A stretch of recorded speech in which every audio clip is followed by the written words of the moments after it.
On this edition of the program, what Bill Scher got wrong about 2024, the top contenders for 2028, and AOC falls short in her quest to become a leader in Congress.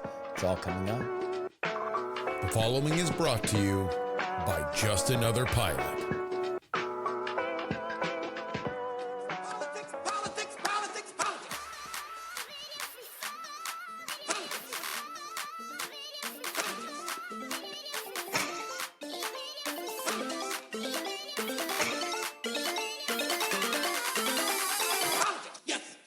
Hello and welcome everybody to the Politics program for December 18th.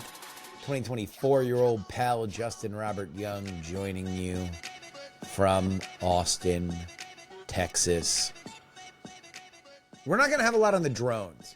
If you want stuff on the drones, you can go listen. We had a bonus episode on Sunday, and I hate throwing things across a paywall. I like it when they naturally fall into the paywall category. But there's not a lot to say with the drones. There's just not. They're around. Personally, I can tell you personally what I think is happening with the drones. I think that the drones are, well, let's be clear. The initial stuff in New Jersey, I think, was probably some kind of test that is falling under a military contract. And so the military doesn't want to say anything. And that's that. And what has happened since then is a lot of people taking a lot of pictures of a lot of things that aren't drones, right? Or at least aren't the kind of military drones that are rare, that we're probably flying around. So you get a lot of people taking pictures of planes and stars and planets and a bunch of different stuff. But yeah, we don't have a lot on the drones. There is an update on Hunter to Butts, but I'm not going to do 3 straight episodes with a Hunter to Butts monologue. Even I have my limitations for my voracious hunt for to Butts. But there was one last little update on that, and I talked about it on my AI podcast, The Attention Mechanism with Andrew Main. Go listen to that. But Anna Navarro from The View contacted me. She slid into my DMs and further developments into the Butts. You want to know what the truth is? Then listen to The Attention Mechanism, the brand new AI podcast with me and Andrew Main. But there we go. Okay, so we talked a lot about things that are not this podcast. What is on this podcast? A conversation with our friend Bill Scher. Bill Scher of Washington Monthly, somebody that has a, look, he is on the left side of the aisle. That is without question.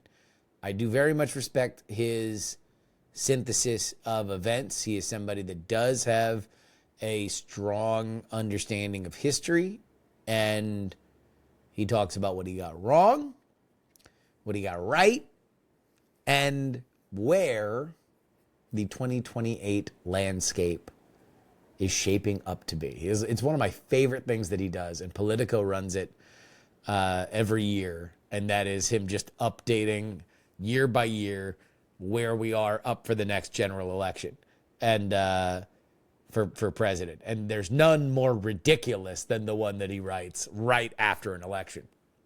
So we got a little preview. We don't have everything, but a good preview. You're going to like it. Anyway, here it is. Mr. Bill Scher.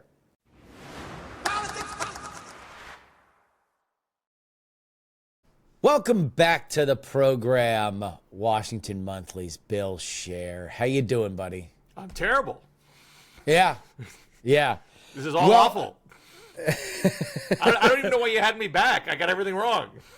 Well, because this is what I like, and I've said this to everybody on who listens. It's like the one thing that matters is that you make your takes very plain, you explain your reasoning, and then if you're wrong, You say you're wrong. That's it. That's the only code. It is the code of the take author. We roam the content planes, gunslinging, and we live by one code, and that is a bold take, reasoned well, and admit when you're wrong. All of it is something that people very much enjoy, and so we will give it to them. What did you get the most wrong?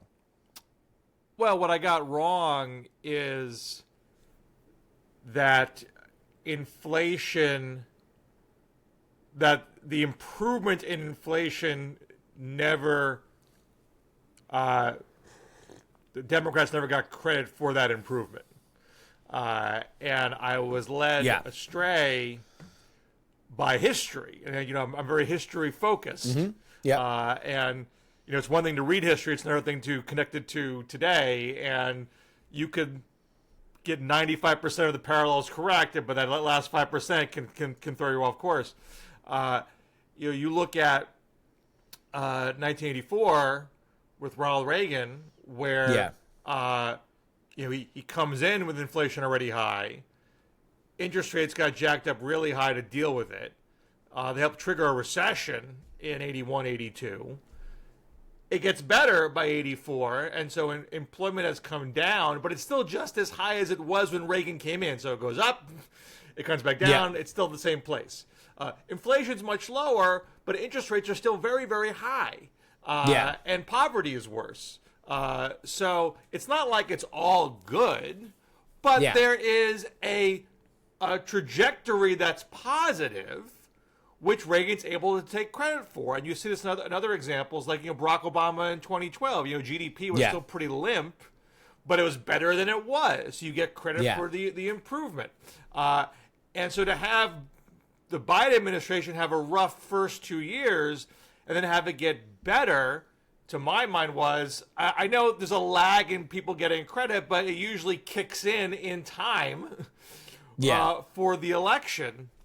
And what I believe was the missing ingredient here is Biden himself. He was not a replacement level president. He did not have his A game communications wise. Whether you think there's cognitive decline or not, it is just a plain truth that he didn't communicate as well as he used to. He wasn't as visible as a president would normally be. They were putting him out there very, very selectively. And when he was, it wasn't great. Well, what threw me off, and I think a lot of people off, is he usually brought it in crunch time. His State of the Unions were good. I mean, maybe not good in the annals of all State of the Unions, but like good relative to what his expectations were. And seemed to be able to put together the economic narrative. The poll numbers would get a little bit of a bump.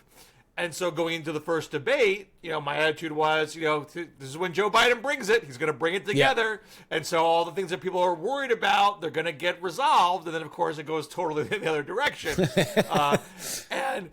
But then I thought, okay, well, they identified that problem, so Kamala Harris can get tapped in off the bench. And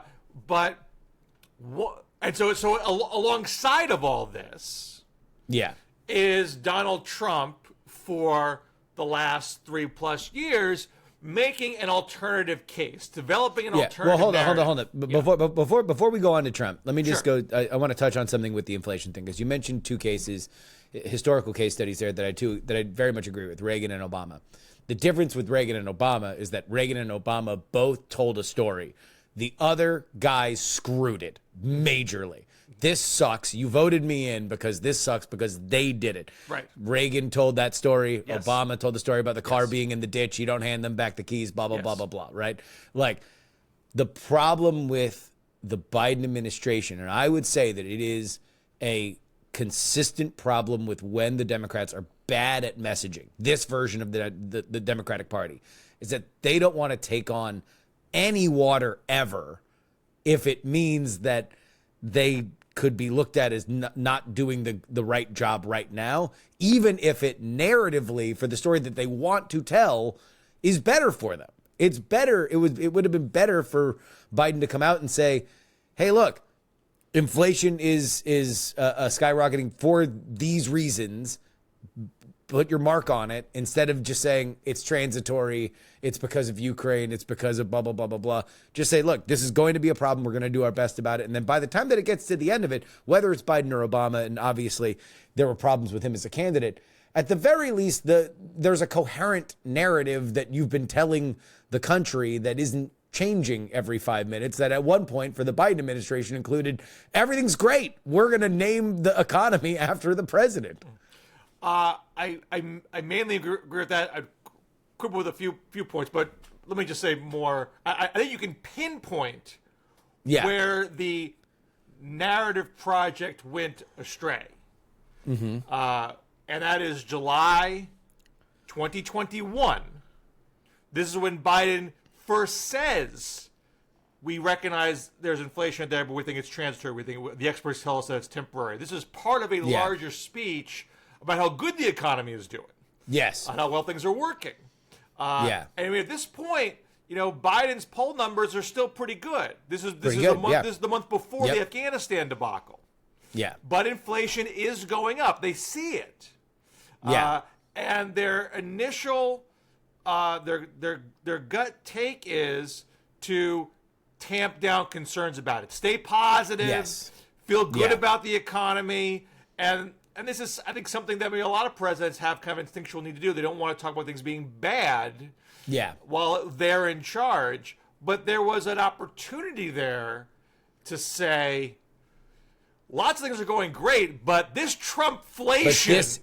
This ticking time bomb that Trump left us has started to explode. And gosh darn it, we're going to tame this Trumpflation. We're not going to rest until this is taken care of. If you thought it was temporary, then you would have won sooner. Yes. So, I mean, Ronald Reagan would not let you forget that Jimmy Carter screwed you on the economy. Yes, exactly. You knew for the next decade that Jimmy Carter screwed you on the economy. True or not, that was the narrative. And I think the Democratic attitude in 2021 was turn the page. Donald Trump out of sight, out of mind. He's discredited. January 6th. We're never have to worry about that guy again. And let's just look ahead, not look backwards. They let him get up off the mat. And so Trump was able over the... So number one, once Biden does take care of inflation, does deal with the supply chains, does let the Fed do its job with interest rates without getting in their way, he's seen as kind of... behind the eight ball on it, a step behind. And of course, Afghanistan happens right after that. So some people say, well, Afghanistan's where the poll numbers went down. And that's kind of true. But if inflation wasn't an ongoing problem after that, I mean, most people forgot about Afghanistan. I mean, Republicans mentioned it here and there, but it wasn't the thing. Inflation was the thing, and if inflation was taken care of after Afghanistan, and COVID, the fact that the fact that Omicron was it also thing. came and went. Inflation is what stuck around. It is, and so the notion of the Biden administration being competent got pierced with Afghanistan, but then it continues with the inflation problem, which took so long to rest. And even once you did technically take care of it, of course, prices remain elevated because they don't revert. That's not how inflation works. Deflate. They do not deflate. Yeah. And so that is, but remember, wages have been beating inflation for 2 years. So normally you'd be able to say, you know what, boy, that sucked, but we're on the right track now.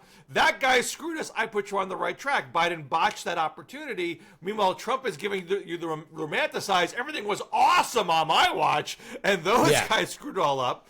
And I think a lot of Democrats, including myself, would say, you know what, maybe that was not handled perfectly well, but Trump is such a colossal buffoon and a fraud and a convicted felon. Who's going to buy this? Who's going to buy this notion that everything was great on his watch? You should be able to make the case based on the crazy things he's doing in real time that you shouldn't get into that, and that's where I'm wrong. Turns out the answer is the majority of the voting American public. Well, not quite a majority, a plurality. Okay. All right, Milhouse. But yeah, so I mean that to me is the big lesson. to the extent that people are frustrated about immigration or frustrated about Kamala wants to give transgender prisoners, sex change operations, I don't think any of that would matter if inflation was an issue. Those things, immigration and transgender issues don't affect most people directly. The only way you link it is by making an argument that they weren't caring about the thing that mattered to you because they were giving help to somebody else. Why are migrants getting hotel rooms while my grocery prices are going up? If you can't make that connection, then the other issue doesn't really matter. So that leads me to say, like, Democrats, you don't have to totally flagellate yourselves and act like your entire brand is destroyed. You made a mistake, a big one, but it doesn't mean that like everything you believe in has been completely rejected by the American public. I want to get to the future of the Democratic Party, and I do want to get to at least a preview of one of the great traditions annually that happen, and that is Bill Scher way too early looking at the front runners for the next presidential election. Real quick, back on the question of where the Democrats identified Trump, and you said specifically that was something that you if you could have back, you'd want to revise the idea that the voting public would eventually, when presented with all the facts, when presented with the full slate of information, say, yes, and this Trump guy, come on, can we haven't we seen enough of him? And that was not what the voting public said. One of the things that I don't know if I ever really put words to in my coverage, but it was something that I certainly saw out on the trail, at least with certain kinds of Republican adjacent voters during the primary, is Donald Trump just more popular than the Democratic establishment and thought leaders believed him possibly to be? And if you look at where he is now after the election, for the first time ever, Real Clear Politics Average has his approval rating above water. Never happened before. His transition approval ratings are like +8 to 15, depending on whatever the poll is. Now, granted, I don't know exactly how many people are keeping super close tabs on this, but the general vibes around it are positive. That would be, to me, the biggest thing, both looking back and looking forward, is the conventional wisdom that Donald Trump might be popular. I wouldn't overstate it. I mean, obviously, it's hard for someone like me, when you have it in your brain that this guy is a liar and a fraud. Yes. You know this to be objectively true. It's not like it's just a good opinion. There's plenty of evidence to cite. And so once you see that, you can't unsee it. Not everybody sees it. Not everybody embraces the entirety of that narrative. Or if they do, they don't take it to the same endpoint. Well, they don't find it disqualifying amongst the other challengers. Right. Yes. Well, I mean, and look, this is where I'm sort of mad at myself. Like I've long argued that people will vote for corrupt politicians so long as they think they're going to deliver for themselves. Yep. For the vote. I mean, because they assume they're all corrupt in some way. So as long as you're doing something for me, I don't care. And so if you let Trump get away with the argument, I was good on the economy, that allows for a lot of rationalizations to occur. I don't think it goes so far as obviously there's a cultish devotion amongst a good 40% beyond the MAGA, the MAGA. Right. But there is something there. There is something that says, you know what, I think this guy, I don't like the social media posts, I don't like the insults, I wish he would reel it in sometimes, but I don't think it's going to be as bad as what they say it is. I don't think he's going to deport everybody. I mean, you see this anecdotally with immigrants or other Latinos saying, he's not going to do all the immigrants. He knows he needs the workers. He's good on the economy. He understands that. So I think there's that aspect of it, which may not be the same as like, I love this guy, I'll go anywhere he wants me to go. But they want to like him. You believe what you want to believe at the end of the day. Yes. And so if you're mad at Biden, and you're mad at the current state of affairs, and look, and Kamala Harris, to a certain extent, read the room and said, people are mad about this inflation thing. I can't sell an argument, tell them that you shouldn't be mad about what you're mad about. So I'm going to say, I want to deal with this problem. I have this anti-price gouging plan. I want to help you with housing prices, with additional money for new home buyers. I want to make sure housing is less expensive with easier building. She had plans. She diagnosed the problem. But if your starting point is, I don't think you're credible because you're in an administration that caused the problem, you've lost the argument before it began. And if that's where enough people were, you reverse engineer the argument. I'm mad at the incumbent. I think things are better with this other guy. Yeah, I know he does these weird things, but whatever. I think he's going to make things better. So I don't care about that stuff. So if that's where the country's at, there's not a whole lot you can do. Did Kamala Harris run a good campaign? I mean, I think you could argue that she ran one of the best campaigns in terms of... I would not be making that argument, but go ahead. Well, let me just 2 points to make here. Okay. As far as the candidate herself, yes, almost completely gaffe-free. The worst thing she did was at The View when she was asked about what do you do different than Joe Biden. She said nothing comes to mind. That was a botch. I agree with that. But when I compare that to I voted against the $87 billion before I voted for the $87 billion before I voted against it, clinging to guns and religion, basket of deplorables, you ain't black. I mean, these are all things that led to much bigger. But those are more colorful. Those are more colorful, but they aren't exploding the support beam for your entire argument as to why you're in the race. I mean, I think Kamala was already, she was already in a difficult position on that question because she's in the administration. So I think there are better ways to answer it. I mean, I forget if I talked about this on air before, but I literally tweeted in real time during that interview, she has a better answer here that she wants to put a Republican in the cabinet and that Biden didn't. Yeah. And she literally said that 25 minutes later, which I honestly do not think is a coincidence. I'm not a guy to be that egocentric, but I do know that people on that campaign did follow my feed. And it's not an answer that she repeated afterwards. It wasn't like she had this was her stock answer. She just forgot to say it. She said it then, and she never said it again after that. So I feel like someone whispered in her ear, "You got to say something just or different. You say this thing." So look, there was an available answer to give that she didn't give. I grant that, but she's still stuck with the argument that she's in the administration that people think caused the problem. So I don't think that was the thing that ended the campaign. No. No. And I can compare, how many things did Donald Trump say, which are totally, off the rails insane, So in terms of just candidate discipline, that I give her at least an A-. In terms of the rest of the campaign, which essentially, campaigns are air war and ground war. There's the advertising and the free media messaging. That's the air war. Yeah. The ground war is the door knocking and the phone banking and such.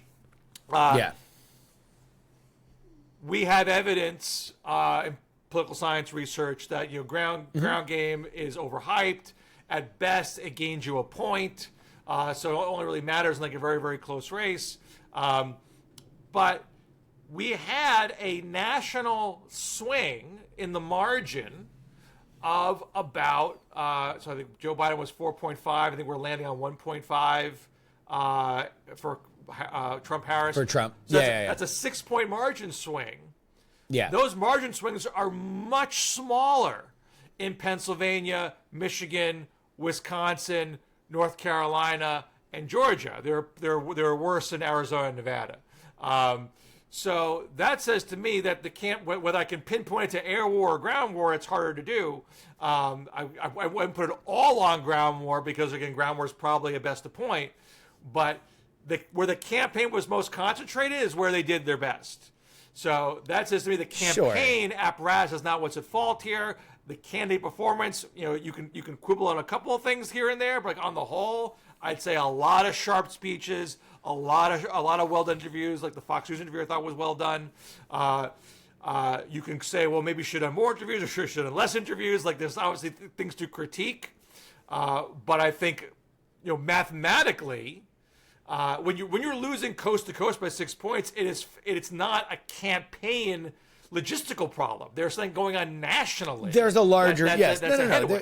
There was a larger thing. And look, I'm sympathetic. I am more sympathetic to the idea that Kamala was pushed into a suicide mission than I am that she ran a good campaign, in my opinion. Like that is something that if you're going to relieve pressure from that campaign, it is I buy more that you did not really have a chance to win than you did a very, very good job, and that very good job manifested itself into losing all 7 swing states, regardless of the margin. Like yes, it was closer there.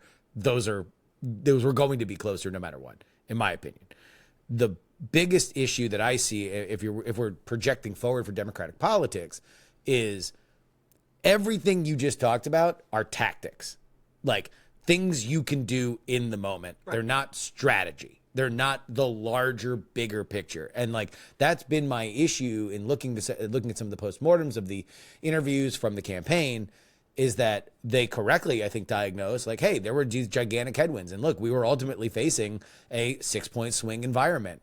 Well, if that's the case, and you weren't being gaslit, because none of them have said that their internal polls were as rosy as the public polls were at times. So they're like, hey, we were always looking at us at a 46, 47 swing state environment. And you know that that's where Hillary Clinton lost, and you know that Donald Trump usually does overperform his polls in those states. Well, then you need to act like you're behind, and you need to start doing things that are a bigger thing. And I get it. Breaking from the administration was gonna be a tricky thing, but also if you're not going to take on that responsibility when you're sitting on $2.5 billion between you and your PAC from the moment that you get the reins, then when are you going to do it? When do you break glass on that? When is it enough of an emergency? And so, like, I don't really even disagree with any of the actual things that you just said. Mm-hmm. Like, yes, she played a very safe route when it came to interviews, when it came to speeches. They minimized her weaknesses. They accentuated her strengths. They had a very, very good ground game. And what does it matter when the central thesis of your pitch to be in the White House is null and void if you won't say what you're going to do different? Because if things were that great, then Joe would still be here. But I think she did say what she was going to do different. She didn't, and she could have been a little more rhetorically more pointed about it. I mean, to do this anti-price gotcha thing, to do this home building thing, to do this new business money thing. These are different policies. These are policies that were not in place before. I mean, and maybe there should have been more of it. But again, let's not pretend like everyone's sitting and leafing through policy papers. Nobody is. Right. Yeah. You need to say a few things to make the point that this is not just same old, same old. I got some different ideas here. Yeah. But again, if people are starting from the vantage point of like, I think this other guy is just fundamentally better in the economy, you're kind of limited in what you can do about that point. Now, other things I do think that I would have done differently. They were way too hooked on celebrities. The Lady Gaga stuff, and Democrats have been doing this. This is every election. For the last 3 cycles, 4 cycles. Yeah. Obama, right? It starts with Obama. Well, no, Bruce Springsteen and Eminem with John Kerry. Well, I mean, Eminem was more freelance, but there was a big Bruce Springsteen rally in Wisconsin. Yeah. People thought that Michael Moore was going to save us in 2004. There's all this notion that you can do these sort of big splashy celebrity things. It was going to again, I don't think it was orchestrated by the campaign, but Eminem had a song in 2004. Yeah. Oh, this is going to make the young people vote for John Kerry. It's just not like those sort of simplistic analyses have been proven wrong again and again, and particularly when the issue at hand is people mad about their cost of living. Hanging out with J-Lo, doesn't really address that issue. So I think that was sort of a strategic, misfire. I don't think that the should she have done like Joe Rogan or not? I think Joe Rogan is way too far afield from her, ideologically speaking, for that interview to have gone well. And they seem to, Rob Flaherty was on their team, just gave an interview in Semaphore, like they were aware that they had to reach people who don't listen to traditional news, and they were trying to get on podcasts to reach those people, and they did some of that stuff, but some of them, they said, they got rejected. They said, we don't do politics, we don't want you on.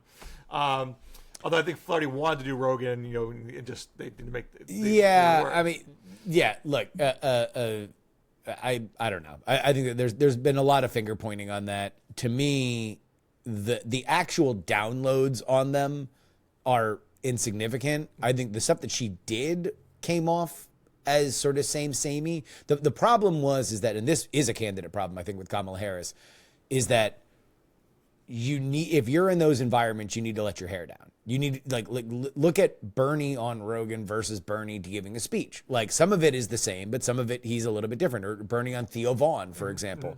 There's an element of Bernie seems a little bit more real, or Fetterman when he's sitting down.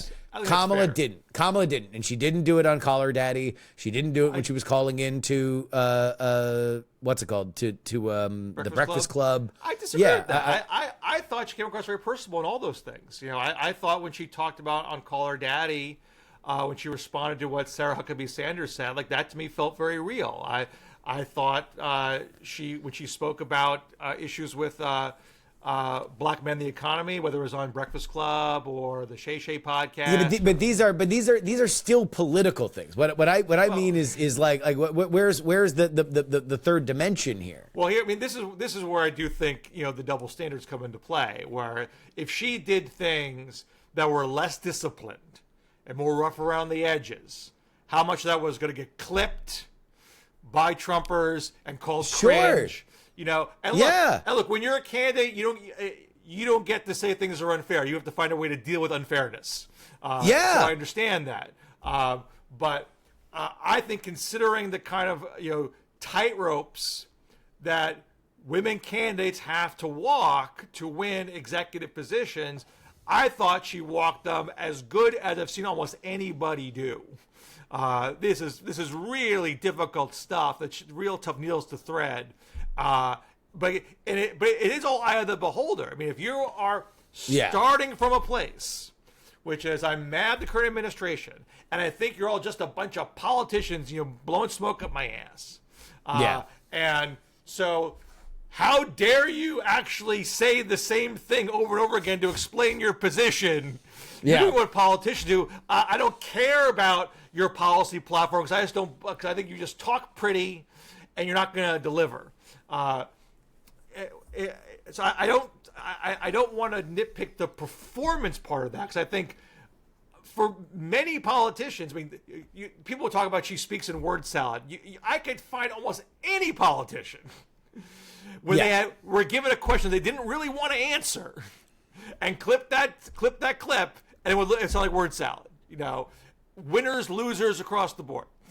Sure. Yeah. I mean, I think, but again, it's like, to me, the most organic that Kamala Harris felt was when she got picked up, and you had all these leftists that were so disgusted with Biden because of Gaza that they were like, let's get Kamala in there. And they birthed the coconut memes and the Venn diagram stuff, and they take her words, the word salad clips that have been clipped as opposition, and they wear it as their shield. They wear it as their uniform. They are Coconut Hive. Oh my God, this is amazing. She's great. She's her own meme.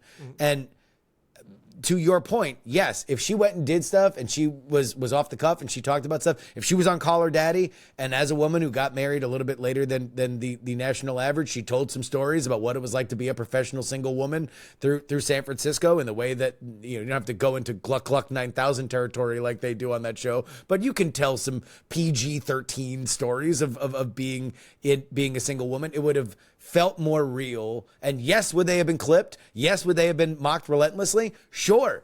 But that's part of the media ecosystem right now. If you are going to connect with people, you have to throw a raw nerve out there, because for as many people that are going to yell and scream about it and try to make it go viral on the right, there might be people on the left that are going to see it and say, okay, well, that's something a little bit different than what I was expecting. And, that's why I do think that Trump was able to make that work for him. Well, that I 100% agree with, the last part there. What I think was particularly hard for Harris is to do what you're talking about in a 100-day campaign is much, much more difficult. If he got the 4 years to be loose, to say something that might be a little ragged, that might be a little, unvarnished, and develop a reputation for talking that way, and so when it happens the next time, it's not a big deal. That's a little easier. I mean, Trump's potentially been doing this for well over a decade. Well, he's right. So an unfair comparison. But not irrelevant, because if you develop that kind of reputation, I mean, so I'm looking at the home stretch of the 24 campaign saying, I think Trump's getting worse. This is like, Trump's always been crazy, but I feel like it's really coming out off the rails now. The wheels are really coming off. This doesn't feel like 2016 to me, where we kind of tightened it up in the last couple of weeks. And maybe this is going to bring about people's latent, disquiet about this guy's basic, capacities. That's not what happened, because he had already built in. We know he's like that. We know it's what he does. He's still going to get the economy in order. So Kamala doesn't have the luxury to. She improved her favorability from where it was before she was a presidential candidate to after. She had this reputation of being a total mushmouth, where it got to the point just before Election Day where her favorables were above. I'm sorry, I forget when the wires crossed back down, but there was a point during the fall campaign where her favorables were above her unfavorables, which hadn't been the case for years. No. She had the Bush 9/11 bump. If you look at where the bottom of it was versus where the top of it was, now she was a lot lower than Bush was, so it didn't spike to the level that Bush's did, but it was comparable. Right. It was like a 20-something favorable bump. And even when it inched back down and got a little bit underwater, it was not nearly as underwater as it was, before. No. Oh, no, absolutely not. So I think if you look at her appearances in 2024 versus 2019, when she was running for president, she is unquestionably an improved candidate. She's worked at it. Yeah, but also when you get to parachute into the binary choice, and all Democrats are going to talk themselves into you, I think that's I don't know how much faith I put in that in terms of her improvement as a candidate. But then again, I also say, again, I'm more sympathetic to the idea that she was marching into a firing squad than that she did a particularly But this raises the question. I don't know if this is where you want to go with this conversation or not. Okay. If she does more interviews over the next 2 years, and she does act a little looser, and she does seem a little more open, and she develops more of a really solidifies what her persona is beyond what's happened in this sprint, is she viable in 2028? We'll answer that right after this break.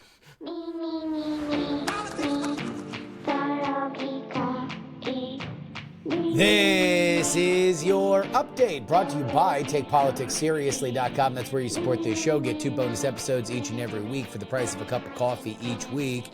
You get 2 bonus episodes. If you want to hear me talk about politics for an extra damn near 2 hours plus sometimes, then boom, easy way to do it.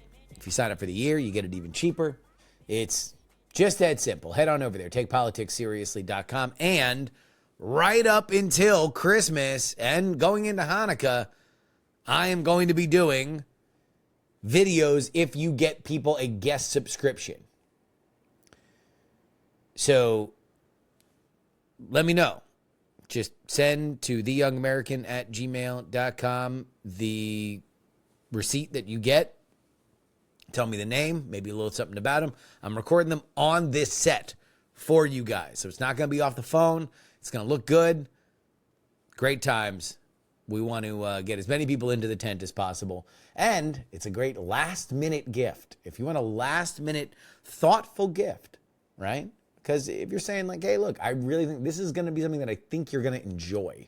I think you're going to really like. It says that you know them a little bit. So go ahead, check it out. TheYoungAmerican@gmail.com is where you send your receipts if you want to get a free video. And TakePoliticsSeriously.com. Let's get to our update.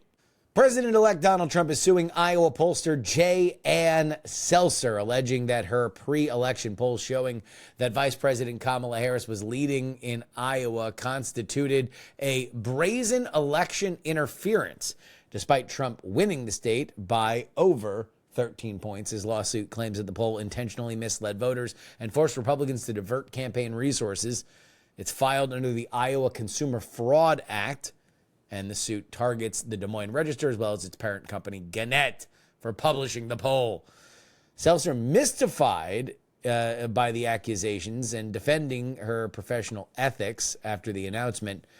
Of course, Seltzer announced her retirement from electoral polling after this race. Gannett and the Register dismissed the lawsuit as baseless. No, sir, I don't like it. I'm not a gigantic fan of suing media outlets. I think it's not great. Now, that being said, there was another story that popped up over the weekend, and that was ABC News settling a claim for against Donald Trump for $15 million that George Stephanopoulos had to apologize for, and they will pay $15 million toward the Donald Trump Library. That is something that I think you had more of a case for, specifically in that George Stephanopoulos said that Donald Trump was convicted of rape repeatedly, or found liable for rape. He was not found liable for rape. He was found liable for sexual assault. Now, does that meaningfully change the way that America thinks about it? Up to you. Look, I mean, the E. Jean Carroll case is what it is. But that was a difference in what things actually were. Now, what normally comes up with stuff like this is that the person saying the incorrect thing has to know that it was incorrect and say it anyway. The conversation that George Stephanopoulos got in trouble for with Nancy Mace did revolve around the idea of non-consensual sexual activity, including the fact that Nancy Mace is a rape survivor. So that, to me, I'm not a gigantic fan of that, but I can understand that one.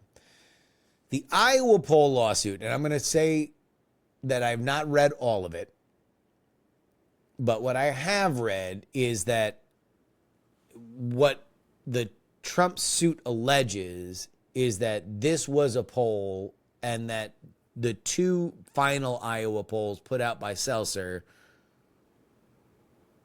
were communicated to Democrats beforehand and were being used as agitprop.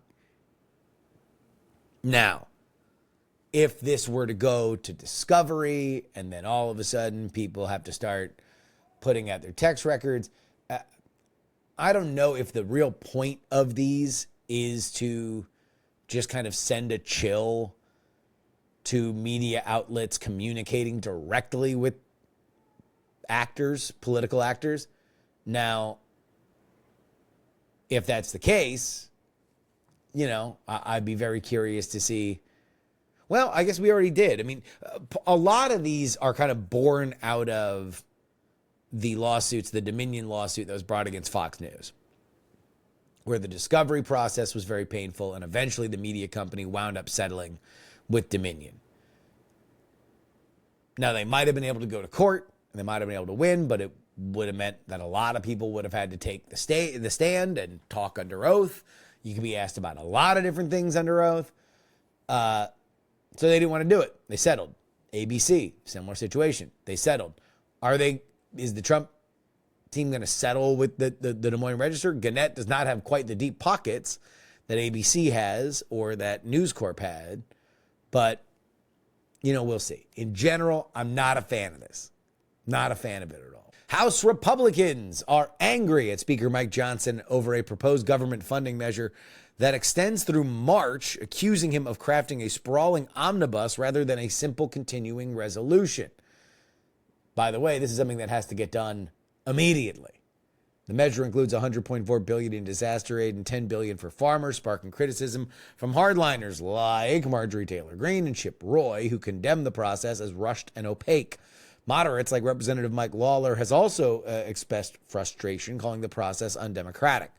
Johnson defended the package as necessary due to the uncontrollable disasters and pledged to follow regular legislative procedures, though skepticism presides. Here's the issue. The money for the government's going to run out. Nobody has the stomach for a shutdown. So they need to kick the can over the holidays into March, which puts us at the tail end of, well, I mean, they're probably going to need another continuing resolution because that's in the midst of Trump's first 100 days, and they're going to want to focus on other stuff at that time. So right now, it's just getting it to where it needs to go. The hardliners are saying, look, we can sign up for a continuing resolution, which just means the budget keeps going until March. But it's not just a continuing resolution. Everybody needs a little something tacked onto it. So now all of a sudden it's also disaster relief. And it's this other stuff. And it's this other stuff. So it's not just an extension of the budget. Now it is what Marjorie Taylor Greene called an omnibus. This is a lot of different stuff. At the end of the day, the Republicans ain't got no margin. And every representative is themselves a king, especially considering Donald Trump erased some of that small margin already by taking people out of the Senate. And Matt Gaetz, did a self-removal when he was thought to be the AG. So we'll see. I assume we'll get text of this around the time that you guys are listening to this podcast, if not before, and then we'll go from there. And finally, this one is getting a lot of buzz. House Democrats Steering and Policy Committee recommended Representative Jerry Connolly as the ranking member of the House Oversight Committee, defeating Representative Alexandria Ocasio-Cortez. This was then echoed by the conference itself. And so Connolly will be chairing the Oversight Committee that was chaired by Jamie Raskin and not AOC. This would have been a very big feather in AOC's cap. It would have marked her ascendancy from backbencher to rabble-rouser to leadership. And she was specifically campaigned against by Nancy Pelosi. Turns out the godmother still has a little bit of sway in that chamber, whether or not she's taking a header into marble in Europe like she did over the weekend. So what does it say? Well, it does kind of say that this is a little bit of the same old, same old. It says that for whatever AOC has tried to do in terms of laundering her reputation, she's got a long way to go, at least if she is going to play the inside game of Democratic leadership there. I don't know where she goes from here. Look, she's no. Let me step back. If I'm the Democratic Party, I would want her on that committee. That committee's going to get a lot of attention. She's going to get a lot of attention. You want people to get a lot of attention to be in positions of power. You need to show authenticity. And for your key voters, not talking to the conservatives here, talking to your key voters, Democrats, voters that you need to turn out, she bleeds authenticity. Now, Jerry Connolly, look, he's a fine guy. He is the definition of waited his turn, but you know what I mean? Right? It's just not going to really move the needle. Now, that being said, it also speaks to the faith that AOC has within that conference. And maybe she thought she had more votes than she ultimately did. Because I believe Connolly won by like 50 votes. So it was not super, super close. And if those folks inside the tent don't believe she's ready for that big spotlight, then, maybe people should consider listening to him. And that'll wrap it up for us. That's your update. TakePoliticsSeriously.com. $12 a month. You get 2 bonus episodes each and every week. That is 8 bonus episodes each and every month. And then sign up for the annual plan. Get your free video that you can show your friend or loved one when you buy them a gift subscription. TakePoliticsSeriously.com. And now, back to Mr. Scher.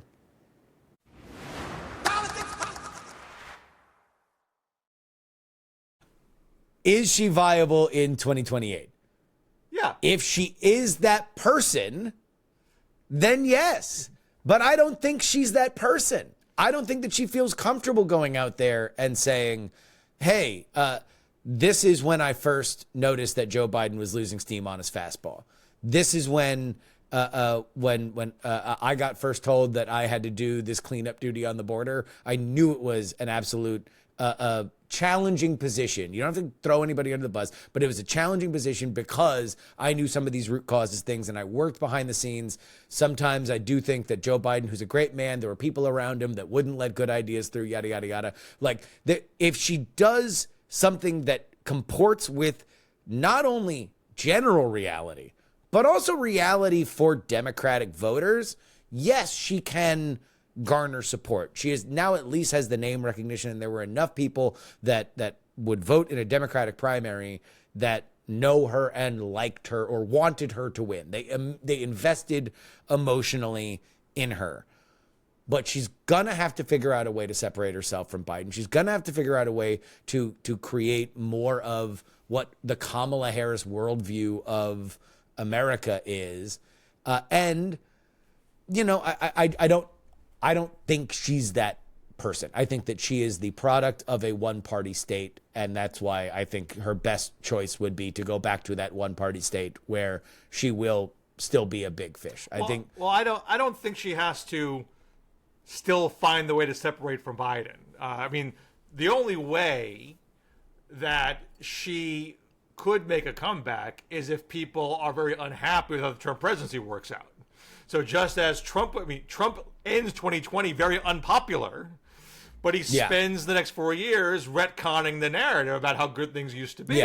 Yeah. Democrats have an argument to make that things have been on a good track the last 2 years because of things that they did. And they did obviously a poor job communicating that over that time. But now is the opportunity to don't give up, don't throw away some of your best arguments just because you lost.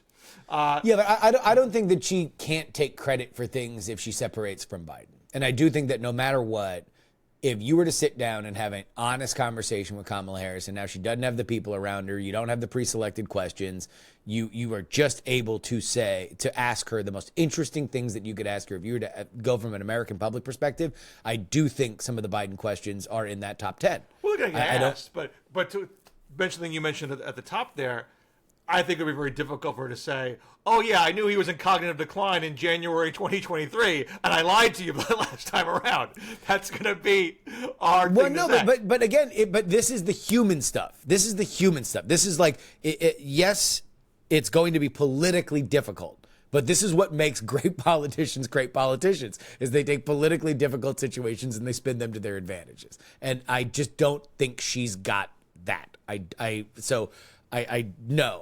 would bet against. I would fade a Kamala Harris 28 market if that were to be the case. But I don't know where she ranks on your big board as you look at 28. I have every year, and I am doing this again. I do a roundup for Politico at the end of the year, looking ahead to the next presidential election, the one that's often extremely prematurely, and so.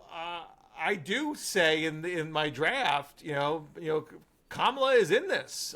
She, I think, unlike most Democratic losers, she is not fully kicked to the curb immediately.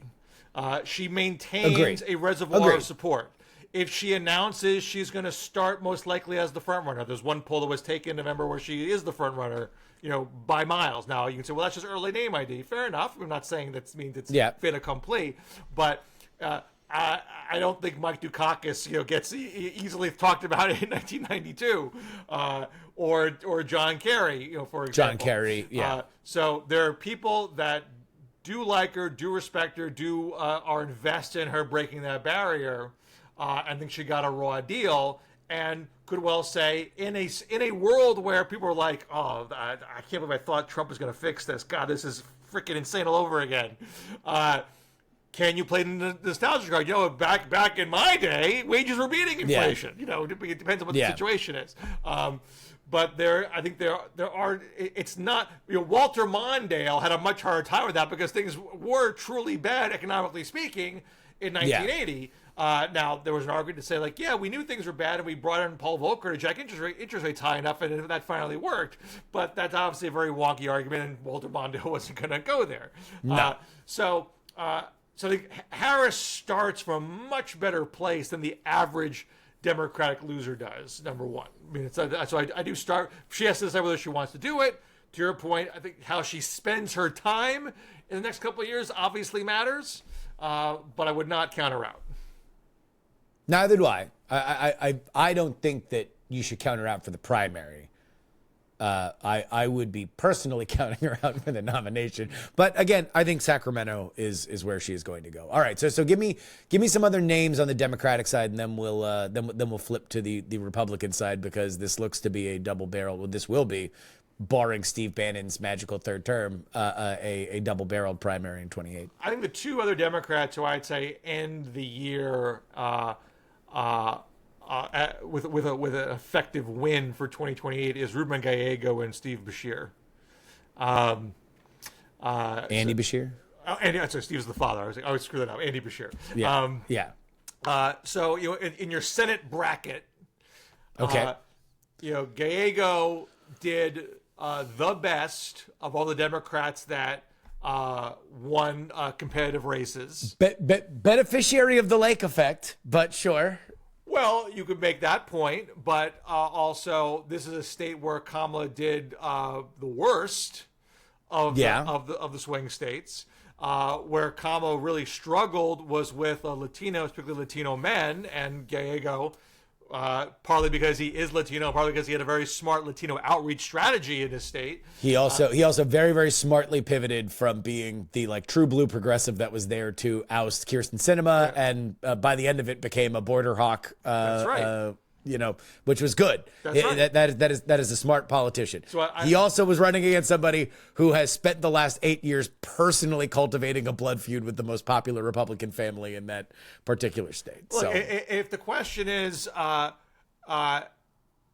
do you beat crazy MAGA candidates, which not everybody is able to do? I mean, it's very possible that we're going to be getting MAGA Republican candidates for a long time. So and I think the argument that Democrats suck because they couldn't beat Trump, to your earlier point, there are people that like Trump. Yeah. The Republican Party is getting very MAGA-fied. Maybe young men are getting very MAGA-fied.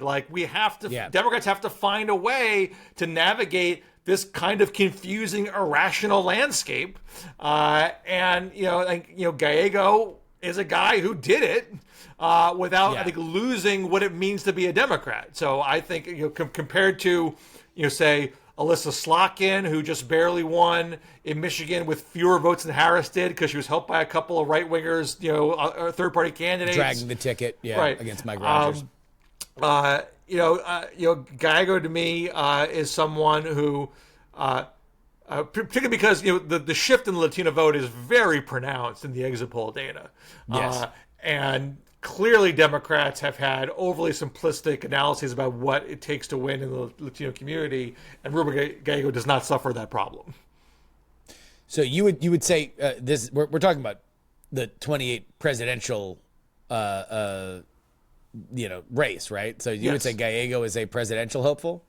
I mean, if he wants it, I can't read his mind, but I like it. But I think I would imagine a lot of attention is going to be directed his way. And on the gubernatorial level, I know a lot of folks talk about Whitmer in Michigan and Shapiro in Pennsylvania. And again, I don't count them out. But as far as like what happened in 2024 to position people, you know what happened in Michigan? Democrats lost one of the chambers of the Michigan legislature, so they no longer have a trifecta anymore.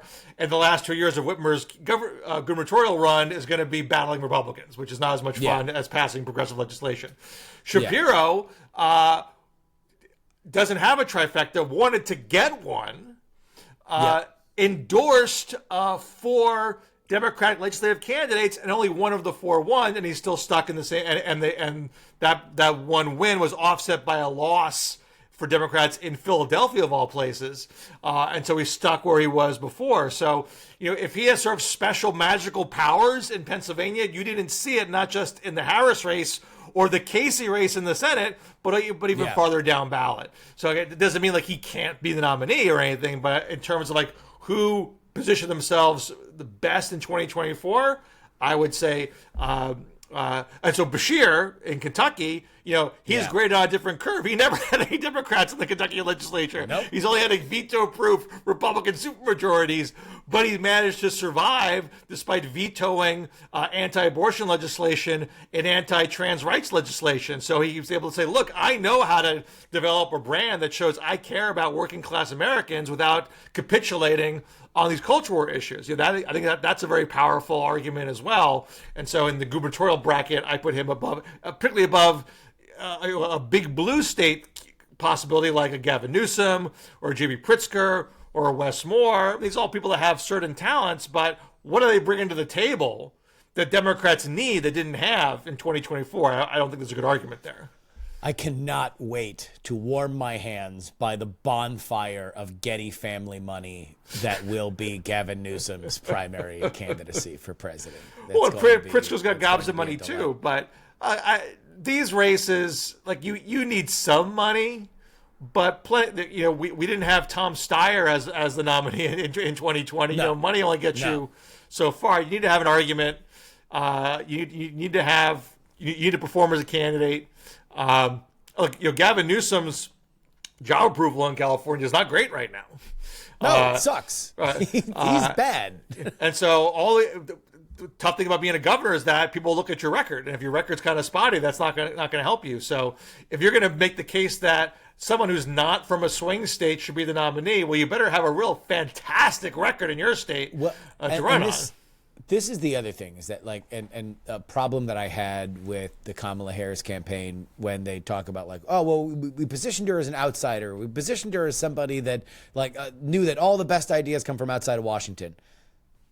Yes, and if you want to define your own reality like that, you can. But her record comes from California. That's a defined state in the mind of the American voter. Left, right, or center, love it, hate it.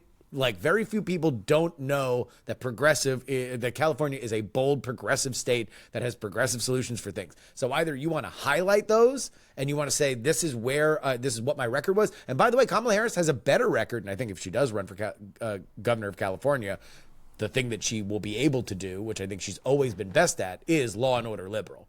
And I think if she comes in and says, I'm going to clean up the streets and I'm going to steer right into the Kamala the cop thing, I think California would be excited for that. They'd be excited for somebody that wouldn't be that wouldn't be a Republican, that would be able to say some of these things and be credible to them. I think she can. But all right, so I like all those on the Democratic side. Let's flip over to the Republican side. J.D. Vance obviously would be the vice president.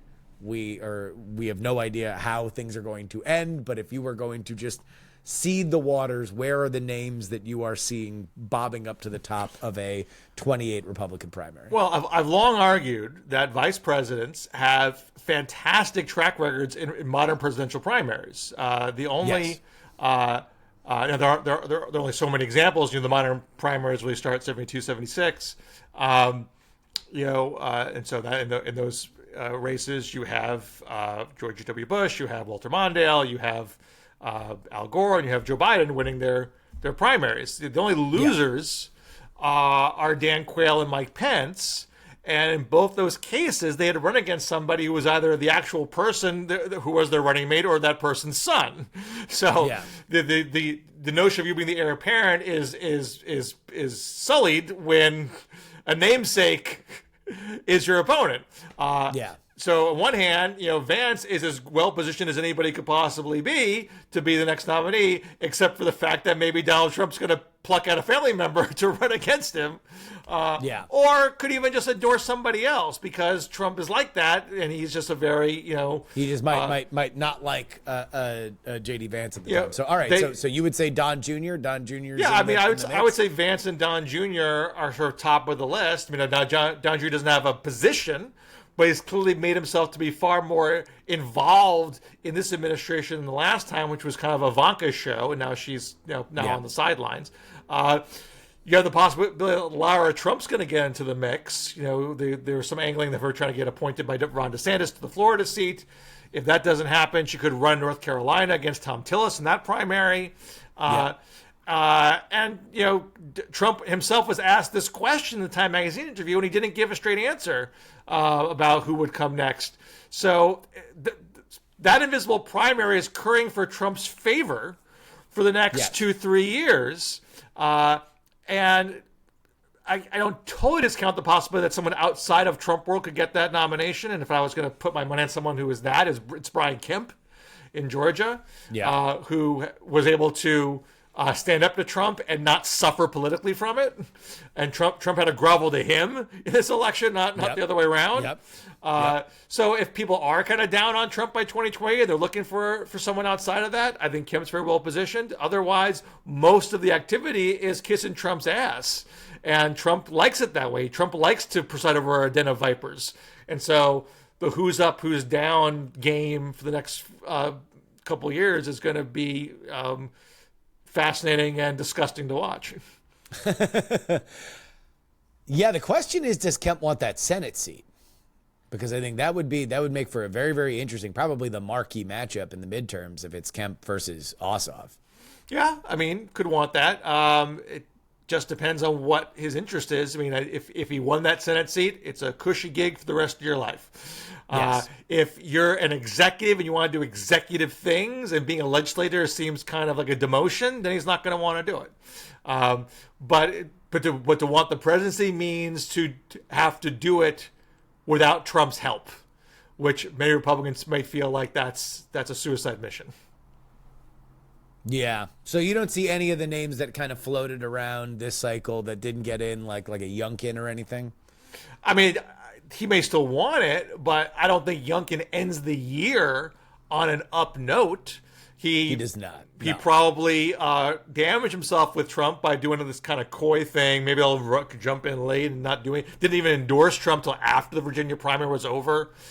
Tried to help Trump win Virginia at the home stretch. They campaigned together, but didn't. Yeah. Now they failed to win Virginia for Trump, and you might say, well, that's a high bar to clear. That's not fair.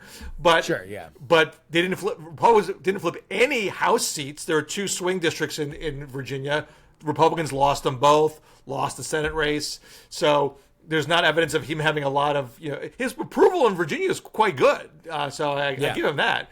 But again, kind of like Shapiro in Pennsylvania, no evidence of coattails. And he's got to make the immediate decision, is he going to run for Senate in 2026 or not? And if he doesn't and goes to the presidency, that path strikes me as not terribly clear. Yeah, you can't win the Senate seat and then immediately flip. You could. I mean, I think it's hard to run for impossible. I think it's hard to run for governor and make that quick turnaround because you're supposed to be like running the state. And but Senate, what do you do all day? What about old pudding fingers? No. Look, if there's a guy who screwed himself in 2024, it is Ron DeSantis. He just let himself get totally humiliated.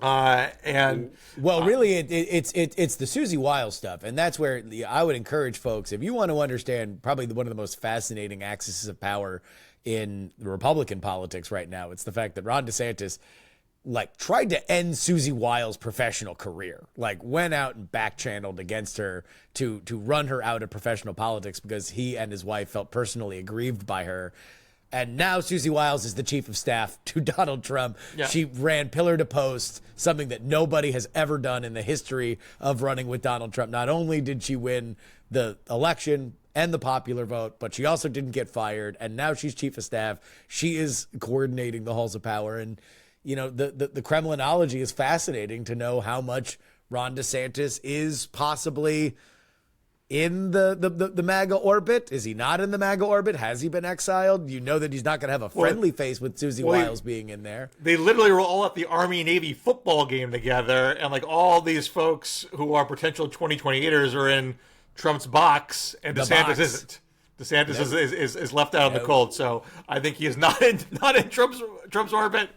I don't think he's going to get there anytime soon. But at the same time, it's like, you know, if you want Laura Trump to have that Senate seat, then, you know, that's something that, I mean, DeSantis is still going to swing a mean stick in Florida. He's very, very popular in Florida, but... But if you're elevating Laura Trump, you're not elevating yourself, you're elevating Laura Trump. So it doesn't really help you become, you know, top tier 2028. Yeah.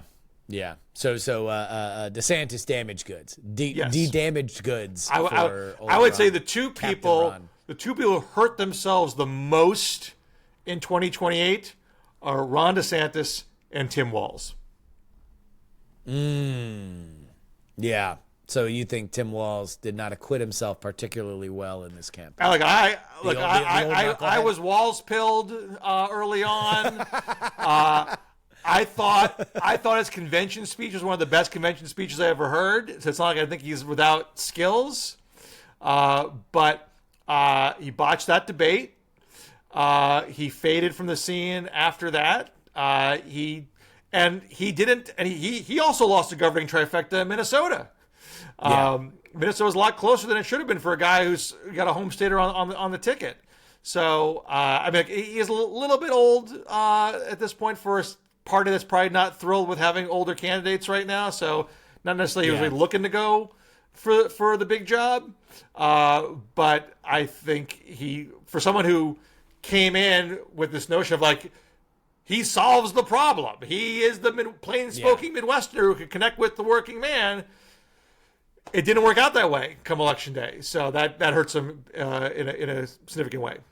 So now, we have seen the thing, and you were not able to do the thing. Yeah, and that will weigh in the mind. All right. Well, we will wait with bated breath to read exactly where all these people land in the great tradition of Bill Scher taking a 4-year ahead look at the power poll of who will be around in 2028. But thank you very much, Bill, for coming on. Where can people read more of your work? Washington Monthly, WashingtonMonthly.com. I'm on Blue Sky, BillScher.bSky, social, whatever that thing is. Yeah. I'm spending most of my social media time on there now. I'm trying to wean myself off of X. Okay. Well, good luck. Thank you very much for joining us. My pleasure. Take care.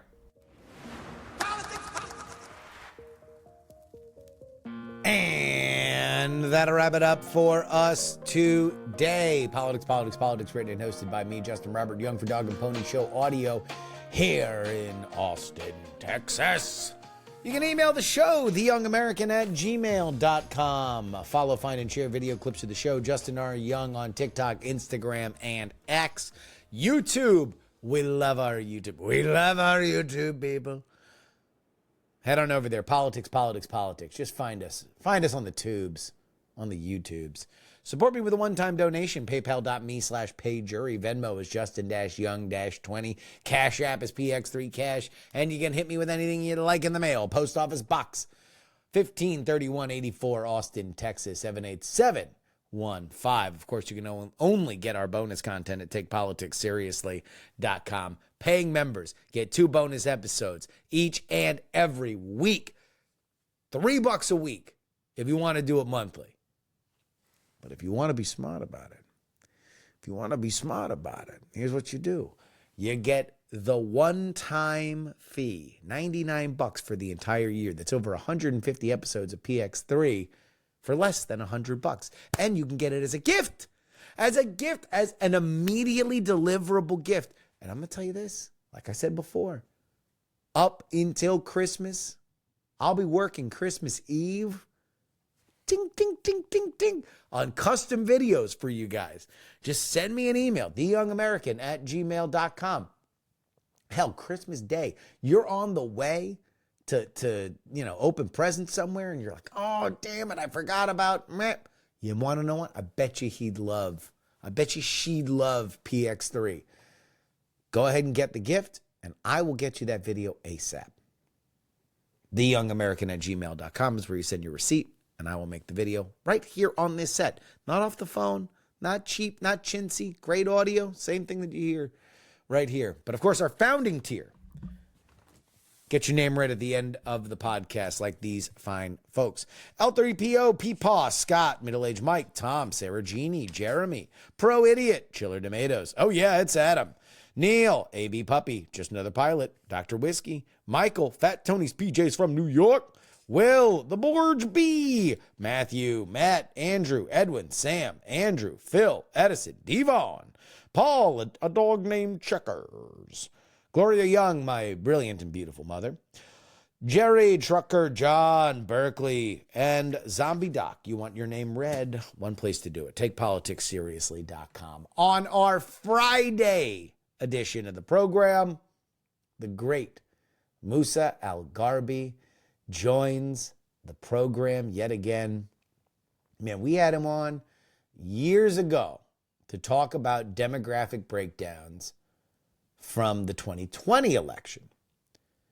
Since then, he wrote a book that is on fire. We Have Never Been Woke. This thing is everywhere. This thing is getting reviewed in every publication. If you have listened to an episode of some of my favorite podcasts, that dude just keeps appearing on there. And I'm like, you want to know what? You root for the homies. You root for the people that do well. But he didn't forget. He didn't forget. He came on to promote the book, but he came back on to talk about the stuff that he talked about first with us. And that was the demographic breakdowns of the last election. Great stuff. This is a must listen if you have been getting into arguments with people about demographics in this election. Just saying. That's on Friday. Till then, this is your old pal Justin Robert Young saying, some shows talk about politics, others talk about politics, and still more discuss politics. But this is the only show that dares discuss. Oh, 3. Diamond Club hopes you have enjoyed this program. Dog and Pony Show audio.